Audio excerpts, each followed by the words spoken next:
পাকিস্তান মনে হয় এবার ৪টে খণ্ডে বিভক্ত হবে। ভেবেছিলাম মনে হয় শুধু বালুচিস্তানই আলাদা হবে, কিন্তু এখন অবস্থা খুবই খারাপ। একবার ভাবুন, একটি দেশ যে ৪টি ফ্রন্টে চাপের মুখে পড়েছে, একটি ফ্রন্টে না কিন্তু ৪টি ফ্রন্টে। পশ্চিমে বালুচিস্তান, উত্তরে খাইবার পাখতুনখোয়া এবং পূর্বে আছে কাশ্মীর, যেটা ইলিগালি অকুপাইড করা। পাকিস্তানরা এটাকে বলে আজাদ কাশ্মীর। আমার সবসময় একটা প্রশ্ন মাথায় আসে, এটা যদি আজাদ কাশ্মীরই হয় তাহলে পাকিস্তানের আন্ডারে কি করে, আর যদি এটা পাকিস্তানের আন্ডারে থাকে তাহলে এটা আজাদ কাশ্মীর কি করে? এই প্রশ্নটা আমি আজ পর্যন্ত বুঝতে পারিনি। সে যাই হোক, এছাড়া শোনা যাচ্ছে পাঞ্জাবেও পাকিস্তানের প্রাক্তন প্রধানমন্ত্রী ইমরান খানকে জেল থেকে বের করানোর জন্য আন্দোলন চলছে। টোটাল 4টে ফ্রন্টে পাকিস্তান বর্তমানে সাফার করছে। এছাড়া অর্থনৈতিক ও রাজনৈতিক চ্যালেঞ্জ তো আছেই। পাকিস্তানের কোনো প্রধানমন্ত্রী আজ পর্যন্ত 5 বছর টিকে থাকতে পারেনি ক্ষমতায়। তবে কি সত্যিই পাকিস্তান চারদিক থেকে চাপে আছে, নাকি এটি অতিরঞ্জিত ঘটনা? দেখুন, আমি কোনো আবেগ না, শুধুমাত্র ইতিহাস, বর্তমান পরিস্থিতি এবং কৌশলগত বিশ্লেষণের মাধ্যমে আলোচনা করব এবং আপনাদেরকে পাকিস্তানের বড় বড় 4টি চ্যালেঞ্জ বোঝাবো এবং আগামী দিনে কোন ফ্রন্টে পাকিস্তান সবথেকে বেশি সাফার করবে সেটাও আপনাদেরকে বলবো। আর সেটি বোঝার জন্য পুরো ভিডিও দেখার অনুরোধ রইল। চলুন তাহলে শুরু করা যাক। পাকিস্তানের প্রথম ফ্রন্ট হতে যাচ্ছে বালুচিস্তান। এই বালুচিস্তান পাকিস্তানের 44% জমি। একবার ভাবুন, অলমোস্ট 50% ল্যান্ড পাকিস্তানের। এই বালুচিস্তান যদি পাকিস্তান থেকে আলাদা হয়ে যায়, বালুচিস্তান আলাদা হলে পাকিস্তানের জমিই অর্ধেক কমে যাবে। তবে বালুচিস্তানের জমি যতটা, জনসংখ্যা কিন্তু অতটা না। জনসংখ্যা জমি আন্দাজে অনেক কম।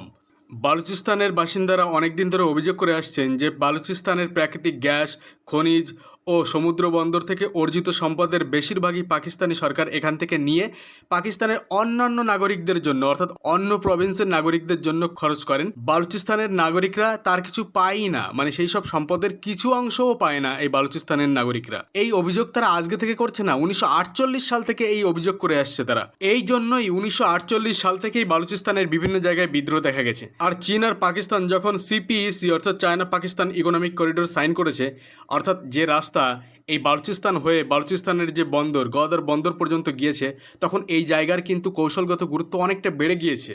আর বালুচিস্তানের লোকেরা বুঝতে পেরেছে এই জায়গায় একবার চীনের কন্ট্রোল হয়ে গেলে চীন তারপর তাদের মিলিটারি এখানে নিয়ে আসবে। এই বিভিন্ন কারণে দেখবেন বালুচিস্তানে চাইনিজ নাগরিকদের উপরে অনেক অ্যাটাক হয়েছে বিভিন্ন সময়। পাকিস্তানের দ্বিতীয় ফ্রন্ট হচ্ছে খাইবার পাখতুনখোয়া। আফগানিস্তানের সঙ্গে দীর্ঘ ডুয়ারেন্ট লাইনের কারণে এই অঞ্চলে সবসময় নিরাপত্তার ঝুঁকিতে থেকেছে। একসময় সোভিয়েত আফগান যুদ্ধ হয়েছে, তালেবানের উত্থান হয়েছে এবং পরবর্তীতে জঙ্গি নেটওয়ার্ক এই অঞ্চলে কিন্তু গভীর প্রভাব ফেলেছে। আফগানিস্তানে যেমন তালিবান আছে, সেই তালিবানকে বলা হয় আফগান তালিবান। ঠিক একইভাবে পাকিস্তানের এই খাইবার পাখতুনখোয়াতে এক ধরনের তালিবান আছে, তাকে বলা হয় টিটিপি অর্থাৎ তেহরিকি তালিবান পাকিস্তান। এই টিটিপি আফগান তালিবানের মতো পাকিস্তানের বর্তমান সরকারকে উপড়ে ফেলে তারা নিজেরা ইসলামিক শাসন প্রতিষ্ঠা করতে চায়। বিভিন্ন সময়ে আমরা দেখেছি যে টিটিপি অ্যাটাক করে পাকিস্তানের প্রচুর সেনা মেরে ফেলেছে। এর ফলে পাকিস্তানি আর্মিকেও দেখেছি বিভিন্ন জায়গায় টিটিপির যে ডেরা সেখানে অ্যাটাক করে অনেক টিটিপির সদস্যকে তো মেরেছেই, সঙ্গে অনেক ইনোসেন্ট নাগরিককেও, যারা পাকিস্তানের নাগরিক, তাদেরকে মেরেছে। এমনকি এই টিটিপির উপরে অ্যাটাক করতে গিয়ে তারা আফগানিস্তানের উপরে অ্যাটাক করে আফগানিস্তানের অনেক ইনোসেন্ট নাগরিককে তারা হত্যা করেছে। পাকিস্তানের এই বর্বর অ্যাটাক থেকে আফগানিস্তানের বাচ্চা থেকে বুড়ো এবং নারী কেউই বাদ যায়নি। পাকিস্তান বহু বছর ধরে সীমান্ত সন্ত্রাসবাদ মোকাবেলায় বড় অভিযান চালিয়ে আসছে, কিন্তু এখনও পর্যন্ত তারা সফলতা পায়নি। পাকিস্তানের তৃতীয় ফ্রন্ট হচ্ছে পিওকে অর্থাৎ পাক অকুপাইড কাশ্মীর। এই পিওকে পাকিস্তান বলে আজাদ কাশ্মীর। এই পিওকে পাকিস্তান ইলিগালি অকুপাই করেছে 1947 সালে, আর তারপর থেকে সেখানে কোনো ডেভেলপমেন্ট করেনি। না আছে সেখানে রেল লাইন, না আছে একটা ভালো রাস্তা। সেখানকার হসপিটালের কথা বললে মাত্র 4টে হসপিটাল। আর সেদিক থেকে ভারতের কাশ্মীরে তুলনা করলে ভারতের কাশ্মীরে 3665টি হসপিটাল আছে, উন্নত মানের রাস্তা আছে, উন্নত মানের রেলওয়ে নেটওয়ার্ক আছে, বন্দে ভারতের মতো মডার্ন ট্রেন আমাদের কাশ্মীরে চলে। এইসব দেখে যখন পিওকের লোকেরা রাস্তায় নেমেছে তাদের নিজেদের অধিকারের জন্য, তারা যখন ভারতের কাশ্মীরের সঙ্গে পিওকে তুলনা করে, তখন তারা বুঝতে পারে যে পাকিস্তানের সঙ্গে থেকে তারা কতটা ভুল করেছে।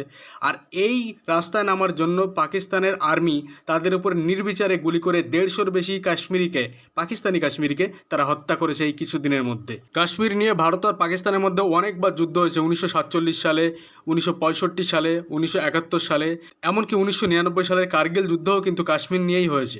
ভারতের কাশ্মীরে তারা প্রায় জঙ্গি পাঠায় বিভিন্ন আক্রমণ করার জন্য, বিভিন্ন বিভিন্নভাবে জঙ্গি হামলা করানোর জন্য এই লাস্ট পেহেলগাম অ্যাটাক আপনাদের মনে থাকবে আশা করি। এইসব বিভিন্ন কারণে কাশ্মীরও কিন্তু পাকিস্তানের একটা অন্যতম ফ্রন্ট। আর পাকিস্তানের চতুর্থ ফ্রন্ট হচ্ছে তাদের অর্থনীতি এবং রাজনীতি। তাহলে আপনারা হয়তো এখন জানতে চাইবেন তাহলে পাঞ্জাব, পাকিস্তানের পাঞ্জাব তাহলে তাদের চতুর্থ ফ্রন্ট না, তাদের চতুর্থ ফ্রন্ট হচ্ছে তাদের রাজনীতি এবং অর্থনীতি। হ্যাঁ, কারণ পাঞ্জাবের বিষয়টা অতটা গুরুতর সিরিয়াস না। পাঞ্জাবের লোকজন যে অখুশি আছে তারা এই কারণেই অখুশি কারণ তাদের যে প্রিয় লিডার ইমরান খান তাকে জেলে আটকে রাখা হয়েছে এই জন্য। ভবিষ্যতে যেদিন ইমরান খানকে জেল থেকে ছাড়া হবে সেদিন কিন্তু পাঞ্জাবের এই সমস্যার সমাধান হয়ে যাবে। আর এই সমস্যা মূলত পাকিস্তানের পাঞ্জাবে ইমরান খানের পার্টি অর্থাৎ পিটিআই, পাকিস্তানি তেহরিকি ইনসাফের যতজন নেতা নেত্রী আছে বা যতজন কর্মচারী আছে তাদের মধ্যেই এই অখুশি। অন্য যারা পাকিস্তানি পাঞ্জাবি আছে তারা কিন্তু অখুশি না। সুতরাং পাঞ্জাবের বিষয়টা কিন্তু চতুর্থ নম্বর না, চতুর্থ নম্বর হচ্ছে পাকিস্তানের অর্থনীতি এবং রাজনীতি। এই পর্যন্ত পাকিস্তান যে টাকা লোন নিয়েছে অত লোন নেওয়া দেশ দেখা যায় না বললেই চলে। তারা চায়না থেকে নিয়েছে লোন, ইউএস থেকে নিয়েছে, সৌদি আরব থেকে নিয়েছে, ইউএই থেকে নিয়েছে, এমনকি তারা আইএমএফের কাছে এই পর্যন্ত 27 বার গিয়েছে। একবার ভাবুন, 27 বার। তারা ওয়ার্ল্ড ব্যাংকের থেকেও লোন নিয়েছে। তাদের মোট দেনার পরিমাণ বর্তমানে $138 বিলিয়ন। একবার ভাবুন, $138 বিলিয়ন। তাদের এই টাকার যে সুদ হয় সেই সুদের টাকা দেওয়ার জন্য, সেই সুদের কিস্তি দেওয়ার জন্য তাদের আবার লোন নিতে হয়।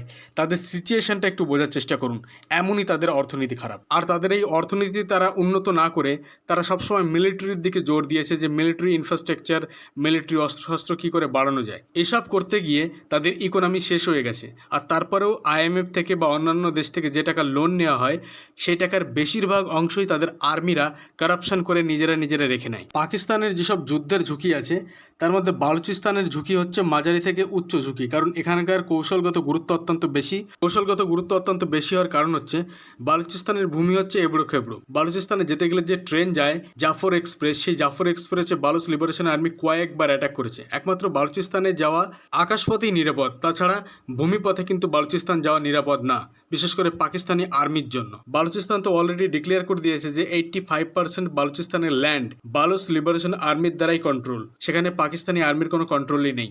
আর খাইবার পাখতুনখোয়ার কথা বললে সেখানে উচ্চ নিরাপত্তার ঝুঁকি, কারণ সীমান্তের ভৌগোলিক জটিলতা আছে, এছাড়া জঙ্গি নেটওয়ার্কের ঐতিহাসিক উপস্থিতি এবং আফগান পরিস্থিতির সরাসরি প্রভাব। কখনো কখনো তো টিটিপির জঙ্গিরা পাকিস্তানি আর্মির উপরে অ্যাটাক করে সোজাসুজি তারা আফগানিস্তানে পালিয়ে যায়, তারপর তাদের খোঁজা মুশকিল হয়ে পড়ে। এছাড়া ভারতও কিন্তু পাকিস্তানের জন্য একটি চ্যালেঞ্জ। যদিও ভারতের অত্যন্ত সামরিক শক্তি থাকলেও ভারত কখনোই পাকিস্তানকে সেইভাবে আক্রমণ করে না, কারণ দুই দেশই পারমাণবিক শক্তিধর দেশ। তাহলে পাকিস্তানের সবথেকে বড় চ্যালেঞ্জ কোনটি? অর্থনৈতিক এবং রাজনৈতিক চ্যালেঞ্জ। হ্যাঁ, এটিই সবথেকে বড় চ্যালেঞ্জ পাকিস্তানের জন্য। যুদ্ধ করতে $1 বিলিয়ন খরচা হয়ে যায় আর তাদের কাছে সেটাই নেই। আর এখন তারা আছে বিভিন্ন রকমের ঝুঁকিতে। একবার যদি যুদ্ধ শুরু হয়ে যায় ভারত পাকিস্তানের মধ্যে, আর এদিকে তাদের অভ্যন্তরীণ যেসব অশান্তিগুলো আছে বালুচিস্তানে, খাইবার পাখতুনখোয়াতে, পিওকেতে, এই পাকিস্তান কখনো এটা সহ্য করতে পারবে না এবং পাকিস্তান কিন্তু কয়েকটা টুকরে ভেঙে যেতে পারে। আর পাকিস্তানের মতো দেশ কখনোই একটা দীর্ঘমেয়াদী যুদ্ধ লড়তে পারবে না, কারণ তার জন্য যে টাকার দরকার সেই টাকা পাকিস্তানের কাছে নেই।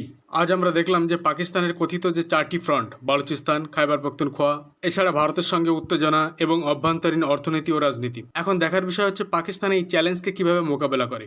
আর সবশেষে আপনাদেরকে একটা রিকোয়েস্ট করব, যদি আপনাদের এরকম ইনফরমেটিভ ভিডিও ভালো লেগে থাকে তাহলে জিপিএফআর সাবস্ক্রাইব করুন এবং সঙ্গে থাকা বেল আইকন প্রেস করুন। আজকের মতো এই পর্যন্তই, কালকে আবার দেখা হবে অন্য কোনো ভিডিওয়।